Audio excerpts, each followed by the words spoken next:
अगर आप भी बिहार से हैं तो यह खबर आपके लिए बहुत महत्वपूर्ण है। आने वाले पंचायत चुनाव से पहले आपकी पंचायत बदल सकती है, पंचायत का नाम बदल सकता है, यहां तक कि पंचायत का मुख्यालय भी दूसरे गांव में शिफ्ट हो सकता है। जी, बिहार सरकार पूरे राज्य में पंचायतों की सीमाएं नए सिरे से तय करने जा रही है। आखिर क्यों हो रहा है यह परिसीमन और इसका असर किस पर पड़ेगा, आइए विस्तार से समझते हैं। नमस्कार, मैं आदर्श, आप देख रहे हैं दर्श न्यूज। बिहार में पंचायत चुनाव की तैयारियां तेज हो गई हैं और इसी के साथ पंचायतों के परिसीमन यानी सीमा निर्धारण की प्रक्रिया भी शुरू होने जा रही है।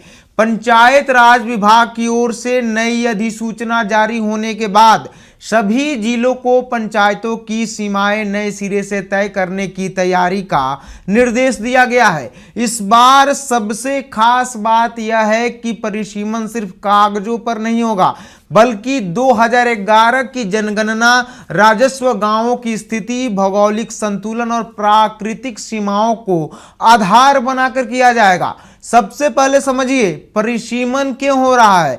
जी, पिछले कई वर्षों में कई गांवों की आबादी बढ़ी है, नए टोले बसे हैं, कुछ पंचायतें बहुत बड़ी हो गई है तो कुछ अपेक्षाकृत छोटी रह गई है। कई जगह ऐसी स्थिति है कि एक ही गांव के लोग दो अलग अलग पंचायतों में बटे हुए हैं, जिससे सरकारी योजनाओं, प्रमाण पत्र, पेंशन, राशन, आवास और विकास कार्यों में परेशानी होती है। सरकार का दावा है कि नए सीमाएं तय होने के बाद पंचायतों का प्रशासनिक कामकाज आसान हो जाएगा और विकास योजनाओं का बेहतर क्रियान्वयन हो सकेगा।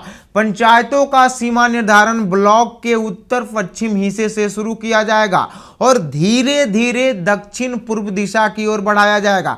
ऐसा इसलिए किया जा रहा है ताकि पूरे प्रखंड का व्यवस्थित और क्रमबद्ध तरीके से नक्शा तैयार हो सके। देखिए, अधिकारियों को निर्देश दिया गया है कि किसी भी गांव की कुल आबादी, राजस्व, गांव की स्थिति, भौगोलिक निरंतरता और प्रशासनिक सुविधा, इन सभी बातों को ध्यान में रखकर ही नई सीमा तय की जाएगी। तो क्या आपका गांव भी दो हिस्सों में बंट सकता है? सरकार की कोशिश इसके बिल्कुल उलट है। प्रशासन ने स्पष्ट निर्देश दिया गया है कि बिना अत्यंत आवश्यक प्रशासनिक कारण के किसी भी गांव को दो हिस्सों में नहीं बांटा जाएगा। पहले कई जगह ऐसा हुआ था कि गांव का आधा हिस्सा एक पंचायत में और आधा दूसरी पंचायत में चला गया था। इससे लोगों को अलग अलग मुखिया, अलग अलग पंचायत कार्यालय और अलग अलग विकास योजनाओं का सामना करना पड़ता था। नई व्यवस्था में इस समस्या को कम करने की कोशिश की जाएगी। इस बार सीमा निर्धारण में नदी, नहर, रेलवे लाइन, मुख्य सड़क, पुल, सार्वजनिक भवन और अन्य स्थायी पहचान वाले भू चिन्हों को प्राथमिकता दी जाएगी। इसका सबसे बड़ा फायदा यह होगा कि भविष्य में दो पंचायतों के बीच सीमा को लेकर होने वाले विवाद काफी कम हो जाएंगे, क्योंकि प्राकृतिक और स्थायी सीमाएं आसानी से पहचानी जा सकती है। नए नियम के अनुसार सामान्य स्थिति में पंचायत का नाम उसी गांव के नाम पर रखा जाएगा जिसकी आबादी उस पंचायत क्षेत्र में सबसे अधिक होगी। यानी अगर 3-4 गांव मिलकर नई पंचायत बनती है तो सबसे ज्यादा आबादी वाले गांव का नाम पंचायत का नाम बनने की संभावना अधिक होगी। साथ ही पंचायत का मुख्यालय भी सामान्य परिस्थितियों में उसी बड़े गांव में स्थापित किया जाएगा ताकि अधिकतम आबादी को प्रशासनिक सुविधा मिल सके।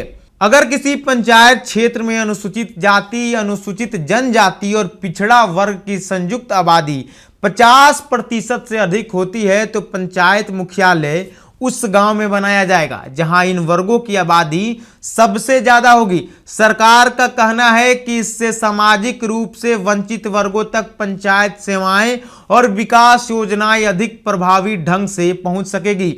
आम लोगों पर इसका क्या असर पड़ेगा? देखिए, पंचायत बदल सकती है, आपका गांव नई पंचायत में शामिल हो सकता है, पंचायत का नाम बदल सकता है, सबसे बड़े गांव के नाम पर नई पंचायत का नाम तय हो सकता है। मुखिया, सरपंच और वार्ड का चुनावी समीकरण बदल जाएगा। नए परिसीमन के बाद वोटरों की संख्या और आरक्षण व्यवस्था पर भी असर पड़ सकता है। पंचायत मुख्यालय दूसरे गांव में शिफ्ट हो सकता है, जिससे लोगों को सरकारी काम के लिए नई जगह पर जाना पड़ सकता है। विकास योजनाओं का नया वितरण, सड़क, नाली, जलापूर्ति, आवास, पेंशन और अन्य योजनाओं की प्राथमिकताएं नए पंचायत ढांचे के अनुसार तय होगी। यानी बिहार में होने वाला यह पंचायत परिसीमन सिर्फ नक्शे पर लाइन खींचने का काम नहीं है, इसका सीधा असर आने वाले पंचायत चुनाव, स्थानीय राजनीति, आरक्षण, मुखिया और सरपंच की सीटों, पंचायत मुख्यालय और विकास योजनाओं पर भी पड़ेगा। अपनी राय हमें कमेंट करके जरूर बताइए, आपकी क्या राय है। अगर वीडियो पसंद आया हो तो लाइक कीजिए, चैनल को सब्सक्राइब कीजिए और बेल आइकन जरूर दबाइए। देखते रहिए दर्श न्यूज। बहुत बहुत धन्यवाद। गोल, जहां 28 वर्षों के सफर में 18,000 से भी अधिक छात्रों ने डॉक्टर एवं इंजीनियर बनकर सफलता की ऊंची उड़ान भरे है, जहां साधारण छात्र भी बिहार एवं झारखंड टॉपर बनकर बड़ा इतिहास बना रहे हैं। दूरदर्शी शिक्षाविद श्री विपिन सिंह के मार्गदर्शन में मेडिकल एवं इंजीनियरिंग के लाखों छात्रों के लिए आशा की किरण के रूप में गोल, द रिजल्ट फैक्ट्री